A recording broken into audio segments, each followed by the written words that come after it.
So let's go ahead and get started, folks. So welcome to summit number 5 here at Human Restoration Project with Monte, Syrie. So today we're going to be talking about connecting to students with the focus on not only making students more, better in general, not just academically, but socially, emotionally, etc., but also teachers, because it's not just enough to talk about students doing better overall. It's also about teachers doing better overall. But before we get started with that, I just want to give a brief shout out to our Patreon supporters and to kind of chill here for a second. The Human Restoration Project is involved right now in its November funding drive. We're looking to expand our opportunities through micro-credentialing as well as IRS 501c3 funding, so we can expand our operations. If you enjoy this summit and you like what we're doing, as well as all our free resources, podcasts, etc., visit our website at humanrestorationproject.org. We really appreciate it. But now diving into kind of the format of this, essentially, Monte and I are going to be talking about student well-being, but we really, really, really want you all to get involved. So either through the chat or even better through talking to us, either through audio or audio and video. If you click on the bottom of your screen, there should be a raise hand button at any point. If you want to chat, if you want to respond to one of us, just hit that raise hand button and then I can invite you up. By default, that'll turn on your audio, but you can turn on video if you'd like as well. But having you all involved in our conversation really adds a lot to this discussion because it's kind of the whole point. Before we turn the cameras on, Monte and I were talking about how really we're all in this together. And sometimes it seems like some people have it figured out, but really none of us have it figured out. It's just that shared collective discussion that drives us all forward so we can start to figure things out. So let's go ahead and do some introductions. First off, my name's Chris McNutt. I teach digital art and design at a public school in Springfield, Ohio. I am one of the founders of the Human Restoration Project, which again, we offer free resources for progressive educators, including the summit. And then Monte, I'll let you introduce yourself. Hey everyone, I'm so excited you're here today. So most of you know, I suppose, but if you don't, I'm a teacher out here in Washington State. I teach at Cheney High School. I teach 10th grade ELA. I spend quite a bit of time on my blog, Let's Change Education or Project 180. And I'm pretty active on Twitter, and I'm just so excited that I've become connected with all of you guys. And I have an opportunity with Chris and the rest of the Human Res folks to have this conversation today. So I'm just really excited. Awesome. So let's just dive right into it. So we have 3 questions today that we're going to be focusing on, and all of them kind of relate together. But feel free to ask additional questions as they come up because the conversation will naturally flow. But let's just start off with the first question and then see where it goes from there. Again, hit the raise hand button if you have something to add or a question to ask or you disagree with one of us. Any of those things is fair game. So the first question, Monte, and I'll have you start us off, is what are some practices or systems that get in the way of connecting or are disconnecting students and educators? Okay. So guys, bear with me here real quickly. I kind of have an opening statement, if you will. As I'm prone to do, I kind of sat down this morning and put some of my thoughts together, and I asked myself the question, what gets in the way or what creates disconnect? And so I'm just going to read from my phone here really quickly. It won't take me very long, but I'm hoping it can kind of set the stage for our discussion on this first question. So here we go. Thank you for bearing with me. What gets in the way? Generally, but significantly, I think it's the edifice of education. We too often facilitate classroom experiences based on what we think should be rather than what is. We seem to have this weird worry that there's a set of eyes casting doubt and shame upon our practices if we don't comply with the system of beliefs, which in the end, I believe is largely imaginary. For example, many enter the system with little or no training on grading practices, and so they, out of necessity, put into play practices based on what they think is supposed to be. Take late work penalties. Many teachers think they have to punish late work, that the system expects it, supports it for reasons ranging from fairness to responsibility. And the system becomes a fictional facade that gets in the way, creates a disconnect by creating acceptance among educators, students, parents, and society that this is how things should be. It's how they've always been. It's how they'll always be. Of course, it doesn't have to be. And for many of us, we know it shouldn't be. I suspect that's why we're all here this morning, But despite our growing resistance from this recognition, it still largely is. And as such, it creates artificial experiences with unfortunate and, I believe, unnecessary side effects: apathy, stress, confusion, competition, resentment, resistance, distrust, and misbehavior.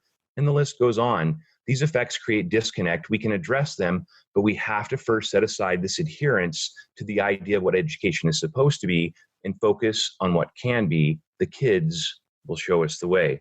And so, Chris, that's really what I believe, is that this disconnect is created by this idea that we have to adhere to the principles of education. And I'm not suggesting there aren't some important principles of education shared globally, nationally, locally, etc. But I think by and large, when it comes to connecting teachers and students, those things get in the way. And I think that we can do something about that. Yeah. I mean, I'm completely with you. When it comes to systems that tear us apart, you mentioned specifically grading practice. Right. When you start ranking and sorting students and making students basically feel bad when they do bad, or feel bad if they do something that you don't like, or just like simple things like if you don't allow for retaking a test, if you're giving Right. tests, you're basically saying one shot that is all that matters, and then you get into anxiety, depression, serious issues that are rapidly growing, especially in the United States, that really is not being addressed at a systemic level, at least in the education system. One thing that I know that we've written about and I've spoken about a lot is how mindfulness practice is good in theory. Like I like the concept of, even like the concept of like yoga in school and like being mindful with oneself and taking time to reflect. All of those things are very good in theory, but when you're using them as a tool to fight against state testing or a tool to fight against all the issues within the education system, that's not the point. The point was for SEL and mindfulness to help students realize themselves and recognize the place they're in and deal with social emotional issues. But you should also be trying to get rid of the systems to begin with that are causing said issues. So systemically, trying to find ways that teachers can go around these different problems is very much needed. So let's dive into some specifics of ways that we can support students, or some specific ways that we can fix these systems within our own classrooms. So something, Monte, that we've spoken about in the past is what happens inside your classroom. To most extent, most people don't care about. And what I mean by that is that if you allow for retakes in your class, you probably can get away with it for a pretty serious amount of time if you've built relationships with your students and they trust you and they go along with what you're saying. So outside of just gradeless learning, what are some other ways that you see to connect students together or to tear down systems? Well, I think what we have. Well, I don't think there's a simple answer, Chris, and I know that you know that as well. And as I think about my own experiences, and I think about you mentioned what goes on in our classrooms and what we can and cannot get away with, and what we're willing to try, what we feel like we have to continue to honor, even though it really stems from nothing substantial. I just think that we have to first, and this sounds maybe silly to this group, because I think everyone in this group practices this on a daily basis, is we just first have to consider kids. And I think you talked about dismantling systems a little bit, or circumventing them and going around them. And I think we just have to not only consider kids, but we have to walk our walk with kids. And I feel like when we do things like when we do mindfulness, when we bring yoga into the classroom, if you will, if we bring meditation into the classroom, even bringing smiles and frowns into the classroom, as I do, or let's say the way to do this is to talk about growth mindset with our kids and to make it a collective thing that we're doing in our buildings, we're doing in our districts. But I think where we fall short on all of those things, in particular with disconnecting with kids or creating that disconnect, is that our talk doesn't match or our walk, excuse me, doesn't match our talk. It's just like, okay, we're going to do this because state testing's coming up and stuff like that. And the kids are like, oh, they care about me. We're doing all this mindfulness stuff. We're connecting. And then it's just like, oh, but by the way, we're still going to stick to this. It's like, we can't deliver on our promises half the time is what I feel like. We just recently in my building talked about growth mindset with kiddos. And, I think you and I have even talked about this in the past. And it's like, I think we perpetuate a fixed mindset in the K-12 system that begins from the day the kids enter the system until they leave it. And so I feel like we talk a big game with it. You can't be the teacher who says, hey, you have to have a growth mindset. You have to embrace your mistakes. You can't fear failure, and then not have our walk match our talk when it comes to the next test. And like you're punishing and penalizing kids for making mistakes and not allowing retakes and doing these other things. And so for me, it's not necessarily coming up with the practice or a set of practices. It's about letting the walls break down, if you will, between us and the kids, shooting them straight, being real. That probably wasn't a great way to say that.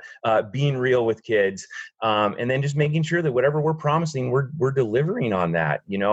I think it goes back to this idea of like most of us embrace relationships in the classroom, and people have heard me talk about this before. And we can't just be those icebreaker teachers, because we have to consistently let kids know that they're the most important thing that we're working with each day. And that's why I do smiles and frowns, and I think that initially kids thought that I was full of it, that, we weren't going to become a community, that, we weren't going to sit around and talk about these things or talk about each other. But I've stuck with it. And I think it's had a huge impact. And anyway, I feel like I'm rambling right now, but I don't even know if I'm answering your question, Chris. No, I think that what you're talking about here about intentionally building relationships with students is a very valid point. And smiles and frowns, or in my classroom, we've transformed it to yeehaws and yee-naws, Awesome. Which is a much funnier terminology to me. But the idea that you are spending intentional time every single day solely focused on building relationships with students, not surrounding academia and not surrounding some ploy to get them to get something done. Because I feel like the traditional way of looking at student relationships is by building rapport, quote unquote, you're like avoiding a discipline issue or going to have students achieve something in your class, which both of those things are definitely true. But if the way that you're walking into building rapport with students is so that your classroom runs better, I think you're kind of missing the point of being an educator. The purpose of building the relationship is that you're building a relationship. There isn't a nefarious or side purpose to it. Right. At least not as its main objective. I think that part of the system that we're looking at here when we're trying to solve this problem is the fact that we have to be willing to say that we're not going to meet all of the standards of our class. Because I don't know about you, but whenever you do something like smiles and frowns, which is where you're asking students, something good, something bad that's happened recently and talking about it as a community, that takes a lot of time. That takes, sometimes 20, 30 minutes. And if your class period is only 45 minutes long, you're going to, not keep up with pace when it comes to the standards. So how do you balance the fact that you have these standards, you have this time that is set, while still making sure that your community is being built? Or do you not worry about that at all? I worry about it every day, but for me, it came down to this. If I'm going to tell the kids that they're the most important thing in the room, then I have to daily show them that. Does that come at the cost of coverage? Absolutely. I don't get through nearly as much content, perhaps, as some of my other colleagues. But again, that's going back to making sure that walk, matches that talk. And, so for the kids, every single day, it's non-negotiable. No matter what we're doing, we sit down together and we spend that time. That being said, some of my colleagues are reluctant to do it because they think it's a waste of time.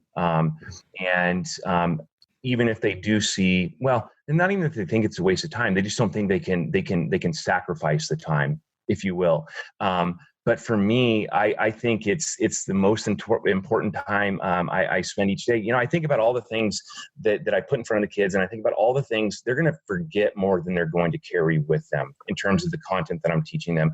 Just frankly, because we just don't, even if I didn't do smiles and frowns, that's the truth, I believe. And that's been the truth for the entirety of my career. And so for me, it was just like, you know what? They're going to take a few important things with them this year. The most important thing I hope they take with them is that they've learned something about themselves. They've learned something about their world, and they're carrying forth that. And if I can add some skills and some content in there with language arts, that's fantastic.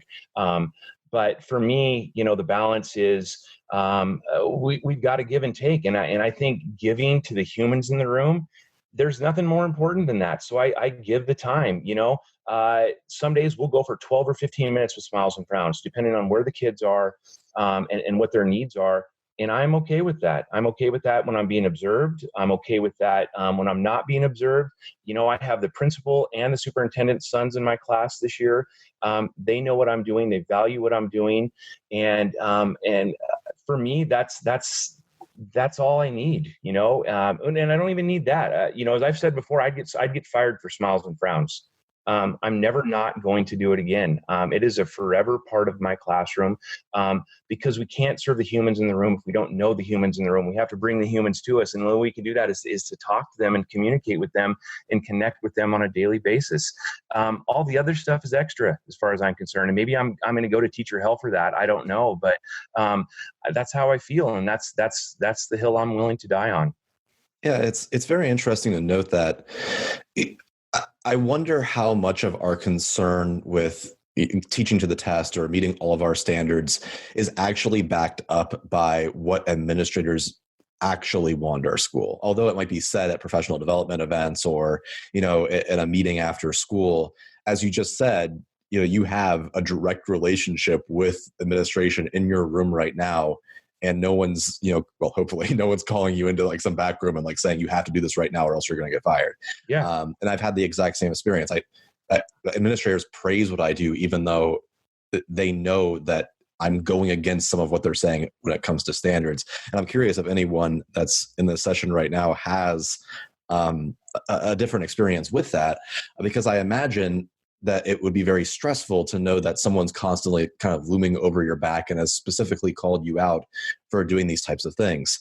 In the same exact space too, I wonder if it would even be worth teaching there, which might sound a little direct, but I'd be curious. Speaking of, it disappeared. I don't know, Kevin, if you were going to say something there, but your hand raised for a split second. And then when I went to click on it, it went away. But if you want to speak, I'd be happy to invite you on. So, yeah. Hello, Kevin. How are you? Great. Good. Hey, Monte, happy birthday. Yeah, thank you, Kevin. Hey, nice to finally hear your voice. No, it was your birthday. Happy birthday. Well, yesterday, so yeah. That's bygones. Yeah, what you were saying about the smiles and frowns and how administration looks at it. I do pros and cons, same thing. And they like that. But the whole student-centeredness and all of that, they talk about it. But my experience this year is that our government test scores went down last year. So now lots of things have been dictated that I must do, that I do not see student-centered, anything like that. I have to submit lesson plans. We have to do common assessments. They want everything pretty much locked in. And, Monte, you were saying earlier, you were talking about talking the talk and walking the walk. Sure. We do all the talking. We do none of the walking. Yeah. Yeah, I have this fantasy book, that's kind of always circling around in my head, and it always begins with the line, "They came for me at 3:00," right? And what I imagine in this fantasy world, and maybe as we're discovering, Chris, it's and Kevin, it's not such a fantasy, is that at some point, all this stuff that I'm doing is not going to be okay, and the admin's going to come for me, and I'm going to have to support and defend all of the things that I'm doing, and whether that ever comes to fruition or not, it's always in my head. And maybe that's that imposter syndrome kind of, seeping in a little bit. But as I think about those things, I try to come up with my defense for why I'm doing things the way that I'm doing them. And, I don't know. Part of me wants to have that happen. Back when I did the A's for an entire year, I was hoping for more pushback so we could sit down at the table and have an honest, open discussion about grading. And I'm kind of feeling the same way now about the whole SEL thing. I think, it's become kind of like the thing to do in most districts. I mean, at least in our state, SEL seems to be a big deal, and that's cool. But I don't know if we necessarily have the conviction to commit to it as fully as we need to. I mean, I feel like we're doing kind of, just drive-throughs with it right now. And people talk a big game about, student-centeredness and connection and stuff like that. But yet when push comes to shove, they set those things to the side and they go back into the same old rut of, we got to get kids ready for state testing, yada, yada, yada. Yeah. That's the easy out. I think, you fall back on what you've always known, what you've always done. And when you're back to that edifice of ed that I talked about, I think at the beginning, and I don't know, Kevin, if you were there with us when I kind of shared my opening statement, is like, we just seem to always think that, we've got to go back to this thing. And I don't know why, I mean, I do know why, but the longer I do these progressive kind of radical things, if you will, the harder it is for me to just go back into that rut and routine. And, and it's been a hard year for me in that respect. Yeah.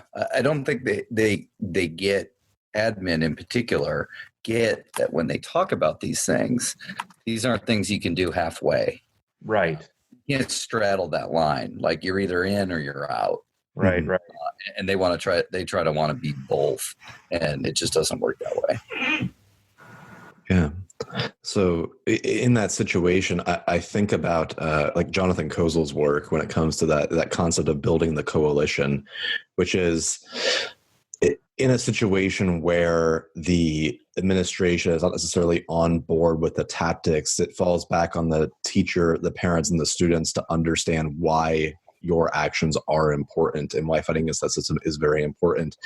And by building that coalition, you will have the necessary support to at least push back with some common cause. And I know that's easy for me to say, but very hard to put into practice coming from someone that's in a different location. But I find that, like, for example, when we became much more project-based at our school, we were project-based, but we weren't really project-based. Mm-hmm. And when we switched to like 2 to 3 hours of instruction every single day doing PBL, that was a radical shift, a completely radical shift. And administration was not very happy about it, to be honest. They were very concerned with the amount of quote unquote free time that was occurring, because what we don't often talk about with progressive education is, and it's kind of the exact same thing with the concept of like building that community with middle school, as Brian was talking about in chat, is not only does it take a lot of time to do these things, it takes a lot of time to do it very well. When you give a student 3 hours to work on something, or you have students talk to each other inside one of these communities, it's not going to go well the first time. It's going to be, gross. You're going to have arguments. You're going to have a lot of wasted time, like with kids like goofing off, doing weird stuff. You're going to have probably some weird behavioral things going on because students aren't used to it. And the only way that you learn to be responsible and to manage time and to think about what you're going to do is by practicing it. You can't just hear a lecture about it. You have to do it. Right. So of course it's going to be gross and it's going to take a lot of time, and that scares a lot of people away. So to me, finding that coalition of people that can back you, as well as finding ways that you can kind of pinch at it in your own room as far as you possibly can, is the first step, as well as contacting parents and students. And then I guess in a more radical sense, it would be like, well, where is my coalition? Is it not here at all? In which case it's like, well, what else? What other options do you have? Monte, I don't know if you have any thing to add to what I was just talking about there. No, not really. I mean, I agree with you. And it's just, I don't know, man. I would say it's really hard when you're just the single class, like if there's not a group of people doing the same thing, because the kids just get used to, at least in my school, if the teacher's not running the show, then it's recess. Yeah. And when they only experience that one period out of 6 in a day, and then it's easy to just blow off and think, well, we're just not doing anything in here. Yeah. And Chris, I think back to your earlier comment about time, and, I think about, most of us, I think, well, maybe not all, but most of us in this group right now are probably secondary, either middle school or high school, maybe a few elementary. But, I think about, we have to undo all that's been done to some degree. I think about how the kids are conditioned to respond, and Kevin just made me think about when he says, like, when the teacher's running the show. I mean, that's what kids come to expect. Kids come to expect that we're just going to give them a grade, that we're going to complete the transaction. And so when we do things differently, it takes a long time, not only for us to iron out the wrinkles, but for the kids to get accustomed to, and I think beyond even getting accustomed to, coming to trust that we're really in it. We're fully invested in this, and like, we believe in this, and we're supporting this. And but then we get to day 179, and I feel like I finally have them, and then school's out the next day. And then they're just back to where they go, and then 5 other periods out of their day, they're just doing the normal, what they've always done, and that's what they expect from us. And it can be hard and disheartening for those of us out here daring difference, if you will. Because it's not only about not having that internal, close support system. It's just having the endurance sometimes, to see it through when we have all of these factors going against us. But we keep coming back. I keep coming back. This has been a hard year for me.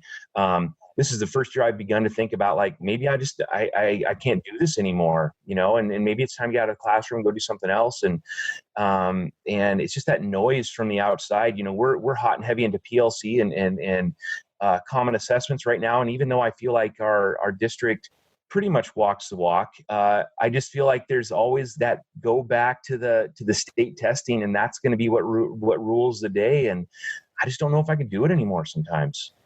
Right there with you. I mean, you've seen my issues throughout the year on Twitter, for sure. And it is tough. I think a lot of it gets back to what you were talking about with the grading too. Like, we can't constantly tell kids, failure's how you learn, go out, try something new, all of that, and then screw them with a terrible grade.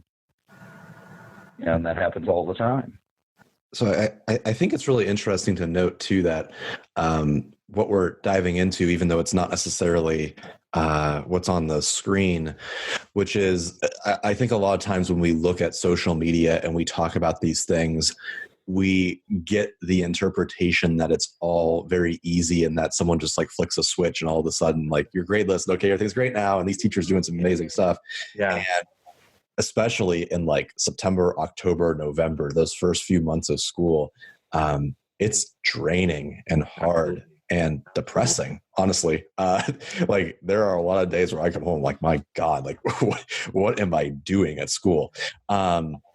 Because these things that we're trying to solve are not only not quick fixes, they are systemic problems that are very, like, we're just making like the smallest little inch into solving that problem on our own, which is a needed inch, but it's not going to solve the problem in its entirety. And I make the point to think that even by making that small little inch is worthwhile for the student, because not only does it impact them, it impacts potentially other teachers or building administrators who see what you're doing, and then they can make their own little contribution towards solving that problem. And it's a really scary thing to think of it that way, but it's kind of what keeps me going. Otherwise, I would just be out. I mean, the whole reason why I shifted to progressive education in the first place was that I was disillusioned with the education system. It's the only way that I can balance out the fact that what I'm doing on paper doesn't necessarily align with my viewpoints. Well, the way that I solve that is I start rewriting the paper or get a different sheet of paper and hope that that works. All right. So I got Nick here. Let me pull Nick up and I'll mute Nick. Hello, Nick. Hey, Chris, am I up? Yep, you are up. Awesome. Excellent. Monte, how are you doing? I'm well, Nick. Thanks. Good. I'm kind of glad I'm not on the video right now, so that's nice. But I was just thinking about this whole conversation, about culture and, those risks that we take as teachers. And Monte, I understand like your my room message, and it's really interesting just to see in the last few years how, like the number of your followers have grown and the number of people sharing those messages. So at a certain point, you would think it would be less about my room, and more about our schools. But I don't think that shift has happened. And kind of to get what I was talking about to some folks in the chat here, one of the things that I still see, I tried the community circles to kind of take a step towards that this semester, and kids were really resistant to it because of the culture that is more about competitiveness. It's more where kids don't see the value of working together and collaborating because by the point that I have kids as seniors, they're so stratified, not just, in terms of education achievement or like future goals or whatever, but it trickles into that social identity and kids internalize those messages when the systems talk the talk, but we don't walk the walk. So I just wanted to say, like, if we value coverage more than collaboration, then kids are going to see that as their path to success.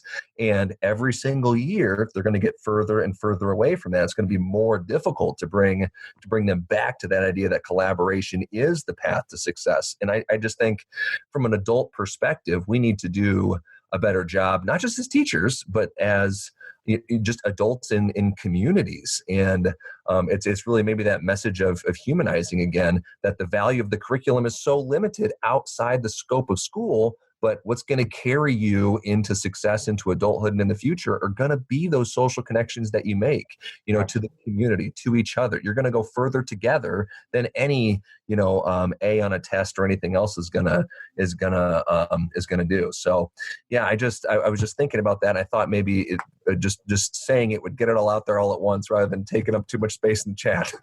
Yeah. Whose turn is it? Go ahead. I'll be done. I mean, I agree with you wholeheartedly, Nick. And again, I just think, you mentioned that you have seniors, and by the time, I have sophomores, and again, by the time they get to us, they've been so conditioned to expect, that school is going to be what it's been. And so when those of us who try to make changes, it doesn't always go well with kids. But I will say this, guys. I think, and again, cheap plug for Smiles and Frowns here. And I maybe it's not the cure all that I hope it is, but this is my fourth year of doing this now. And I feel like the longer I have done things like Smiles and Frowns, Community Circle, and created those classroom connections, the more buy-in I get from kids for doing some of the non-mainstream things in terms of grading, learning, and other things. And I think the reason for that is because of that daily connection. They've come to trust me, but I think they've also come to look at their peers differently. And I think that they have developed a sense of empathy that I think has never really happened for them before. Maybe in elementary, maybe, I'm not sure, but by and large, they just continue to go through the system. And again, it becomes about this isolated, thing for each kid. And the only time it goes outside of them is when it becomes a competition on who did what on the test, who has the better grade, who's getting treated more fairly or unfairly by the teacher. And so it's not about this we, it's about I. And then the only we becomes that competitive piece. And I think those of us who are involved in this more progressive movement have come to discover that it exceeds competition. It's about collaboration. It's about empathy. It's about, humanity and just coming together. but I think we have to create those connections. We just recently did an activity that I've changed. I used to call it Choose a Champ, but I changed it to kindness cards. And I have kids writing kind messages to other kids that they have never talked to in their entire lives. And I think without that opportunity, that they have had to build some community and culture through Smiles and Frowns, they never would have done it. They wouldn't have cared about the girl who sits across the room that they never talked to. But now those kids are making those connections. And I'm not sharing this to pat myself on the back. I am sharing it because it's evidence, I believe, that when we intentionally create systems in our classroom for kids to become connected, pretty cool things can happen. I've shared with some of you via Twitter that my 3rd and 5th period kids from last year after Smiles and Frowns created their own Instagram group for Smiles and Frowns so they could carry that on throughout the summer. They are still doing it this year, even though they've gone on in their juniors. And so I just think we underestimate the power of human connection. And I think that when we underestimate it, we're afraid to give it a try because we think either it's not going to work. And this is going back to where Chris is talking about things just take time for them to come to fruition. And so I have found, I'll cut to the chase here really quickly, but I have found that the more connected I am with my kids, the easier it is for us to do the more radical things outside of the confines of traditional education. It's interesting to note, too, that it was brought up earlier, this idea of developing a reputation kind of precedes yourself, like as in if you start these trends, even if it's with a different group of students, by the time the next group of students gets to you, they kind of know what to expect because they hear it down the grapevine. And that makes it easier for you to get away with some quote unquote weirder things. Right. And I think that helps a lot too with building connections before they even get into the room. Like one thing that is huge at my school is that I teach in like Trump country. It's a very conservative area. So by being very intentional about talking about things like LGBTQIA plus rights, or about like seeing oneself in the curriculum, which is something that probably hasn't happened for the last 10 years. Some of these students have been in school. That makes a huge difference. It's not because I'm trying to like I don't know, like co-opt the curriculum in order to like get these kids high standardized test scores. It's because I think it's a disservice to anyone to not see themselves inside the curriculum. So it's a win-win for everyone. You are making more connections with students. The test scores will probably go up because they actually care more. And you have just this intentional motivational connection. Something that you were talking about earlier, which I think is a really important point, is what is the purpose of one's class? Is it test scores, or what is the other thing? And in my opinion, it's motivation, intrinsic motivation, as in content-wise, what I want students to walk out of the room knowing is that they were valued, but primarily from a content perspective that they think it's interesting. That some students will take that information and then pursue it more in the future. Because I think most people learn way more outside of the classroom than they do inside the classroom. My goal is to go, this is a thing that's out there. If it's cool, then you can figure it out on your own or pursue it in the future or connect it to something that you care about. But my goal is not to teach you every single little semantic about this content so that you can regurgitate it. My goal is to teach you 20, 30, 40% of what I have, so that way you're inspired enough to continue on with it and you'll care about learning it. And I think it's really interesting too, inside the chat, Katie's in chat, who is a administrator who has this a different perspective about what we're talking about. Changing the narrative, I think, is a really key point, which is figuring out what is the purpose of school, what is the purpose of our classroom, and making those connections probably should be at the forefront. Yeah.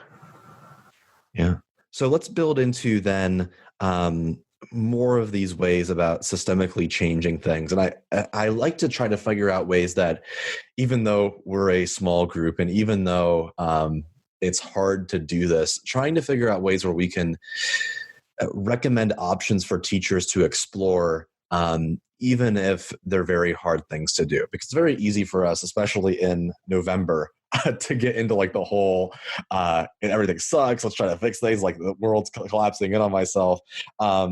but there are ways that we can at least find a beacon of light on the horizon that can at least attempt to remedy these issues. Monte, do you have any suggestions for people that are systemic things they could do to their class, even small activities that could start to make this change in narrative in the education system? Oh boy, it's just a small question for you. Yeah, It wasn't on the. It wasn't on. This is where I have a little bit of a hard time. Chris, is where that philosophical becomes the practical, right? And how do I just hand this off, to another teacher and allow him or her them to just run with it? And I think that's really hard to do. And for me, I think it's a bigger consideration. I have shared with folks via my blog and some other places. If we want to systemically change our classrooms or our schools, we have to start with the thing that makes us most human, and that is our feelings. And I know that sounds kumbaya. I know that sounds like, out of touch, liberal, blah, blah, blah, blah, blah, whatever. But that's not what I intended to mean at all.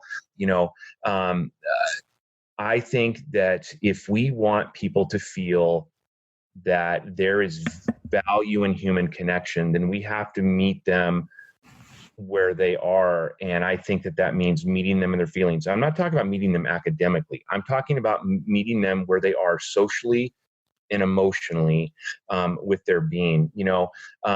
Earlier this morning, I had an aha, about a school system. And when I think about our school system, when I think about them checking on students, I think about them coming around and asking them in an observation, what are you learning? What is the learning target for the day? And that's what we seem to place importance on. And, I had an aha this morning. It's like, why don't we ask kids instead, how are you feeling in this class? How is your stress level in this class versus like, what is the learning target in this class? And for me, I would love to see administrators approach it from that point of view. And then I thought further, like, why would that be such a hard question to ask? And the more I thought about it, I think it's a sticky question, because what if a kid says, you know what, I feel disrespected in this class, or I don't feel supported in this class, or I feel lost in this class. I mean, the list goes on and on and on.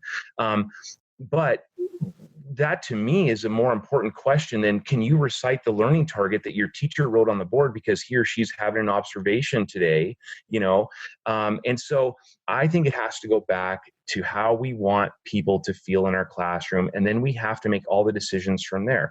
I want kids to feel connected in my classroom. If I'm going to do that, then I have to walk the walk. And that's why I do smiles and frowns. I want kids to feel empowered in my classroom.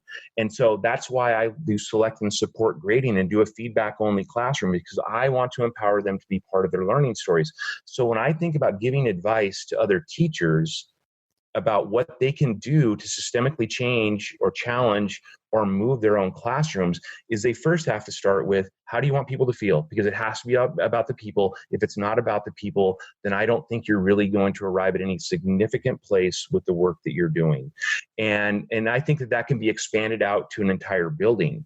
I think principals should ask, or have the staff ask, how do we want kids to feel in this building?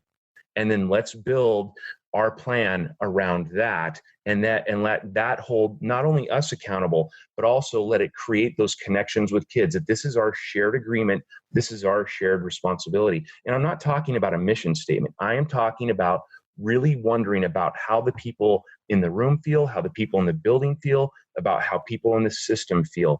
And I know that sounds kumbaya, but I don't know how we move forward with doing anything substantially more effective or differently, more effectively or differently, if we don't first start there. I feel like it's just more of the same, and it's just spinning the cycle as we've always done. And I think that's why we just continue to come back to the same places in education and never really get too far. And now I'm off my soapbox. Well, I think that point of establishing emotional connections first is a really key point. And in order to make that happen, I think it's really important that a teacher is very honest and transparent about what's going on. So in the case where the teacher is forced to do something or else face being fired, for example, state test prep, letting the students know that to a certain extent, I think is valuable, as in letting students know, like, hey, you have to take this state test. I have no control over it. I don't like it. I don't think it ranks you well. I don't think it has any purpose, but just know that I have to do this to keep my job. It's part of the point. And when you build that coalition with your students, they know it too. It's kind of like the exact same thing. Like if you have a good relationship with your students and they know you're being observed by someone, they're going to be extra good in that observation. I think kids tell me that. This year I am getting like a special certification. I have people from the local university coming down and observing me. And I had a student who normally is a little, not a bad student by a stretch, but a little bit loud, who literally said, I'm not going to be loud today. Someone's watching us today. And I was like, I wish you would be less loud, less often, but that's okay. I'm glad the fact that you are going along with the fact that you recognize the importance of what's going on and you understand how to play in the system when necessary. Because as bad as this sounds to say, there is great value in understanding when you have to go along with what's going on versus when you need to revolt. Because one of the quintessential skills of someone who's going to be a revolutionary is you can't just go against every single thing that pops up. You have to know when to go against it and when not to go against it and walk that fine line. Something else I wanted to say too, which is inside the chat, I was noticing a point about how much structure students need. And I teach 9th grade and what it means to be student-centered and support these different systems. And essentially, I think it's important that when we're talking about progressive education and systemic change, we understand that student-centered does not mean that you no longer can do anything teacher-centric within your classroom. It's very dangerous to deal with absolutes, as the Sith would say, in any case. So I see this as a point like with restorative justice. One way that you can build connections with students is if a student does something wrong, do not send them down to the office the first time. Because if you send them out of the office, you lost any chance for rapport. However, that does not mean that no matter what a student does, they should never go down to the office for something. If you have a student, you have to use your own judgment. It's complex. If a student comes up and does something really bad, like this has happened before, a student says the N-word in class, that's probably not a good time to just have like, we should probably rethink about how we say that. That's probably something that should be taken seriously. So understanding when progressive systems are in play versus when there are some systems that have been done a certain way for a long time that do work need to come into play.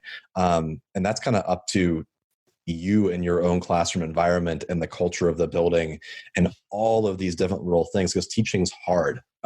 If we want respect as teachers, we have to recognize the fact that teaching is incredibly abstract and difficult. There's no easy silver bullet or one strategy that always works. We just have to have the mindset, which is what you're talking about, Monte. All right. So that kind of pulls us into probably a final question here. I don't know if anyone else has anything they want to add. I would like more questions, if possible, from the audience. Dana, the recording will be available online on YouTube as well as our podcast, and it'll be posted on our social media pretty soon after, probably a couple hours after we wrap up here. I wish somebody would ask a question or two. Maybe they have. I cannot keep up with the chat and this, and so I'm sorry if I seem like I'm a little woo because I can't make my way back and forth. But are there any questions as we wrap up? That's what I would like to. So I will speak to something which I think is a question that I would ask inside this conversation, which is a very blunt question, but I think one that's needed, which is, Monte, why should we continue doing this job if things are so difficult and so hard and there's so much doom and gloom when it comes to these kind of topics? Because it's hard. Wow. That's an easy question, Chris. Thanks. I mean, I want to give it's for the kids, and it is, because I think somebody has to make our society better. And I think teachers have to be that support system. I just, I just think that there's so many parts of our life out there, inside and outside of school, that can be better. I believe in public education. If not for public education, I wouldn't be where I am right now. I believe in the promise of public education. I don't necessarily believe in the institute of public education as it now is, because I think it can be better. But I think we do the most. I mean, again, I feel like I'm just throwing cliches out here. I think we do the most important work of anyone and everyone. Mm-hmm. And I just think we have to continue to do it. I think the fact that we're here this morning tells us we know we have to continue to do it, despite how hard it is sometimes. And I just hope, Chris, that by having these kind of chats, as clunky and as cluttered as they might be, we come to discover that, you know what? There are so many of us out here fighting the good fight. So many of us out here who believe in better, who dare different. I was talking to my wife this morning, and she asked me, like, what do you hope to get out of this stuff? I mean, like, what do you hope to get out of today? Right. And I, she's a teacher too. She's an art teacher, maybe the best teacher I know. And I just told her, you know what, hon, I just hope at the end of the day that I can inspire people to dare different and chase their own betters, and not just to settle for what's been because it's what's been, that there is a better out there for our kids. I think we're all here because we're kid-centered, and I think that we believe, at least I believe, and I think most of us do, that I am defined by the kids. And so when I stay student-centered, I am defined by the kids, because if I don't center on the kids, I'm not really sure what it is that I'm doing. And as long as I think we keep doing that, we will find that energy to sustain us, and that belief that we can make a difference. And damn it, I think we are every single day. Yeah. Yeah, I'm completely with you. I think that a lot of this too is in kind of a self-centered approach, which is discovering one's purpose. I think the reason why most people become teachers is because they feel an innate connection to making the world a better place, which Amen. that's very kind of dorky, I guess to say. But there's a reason why teachers are willing to go through many years of school, not get paid very much, not really have a lot of respect in some circles, but yet continue to do this job day in and day out.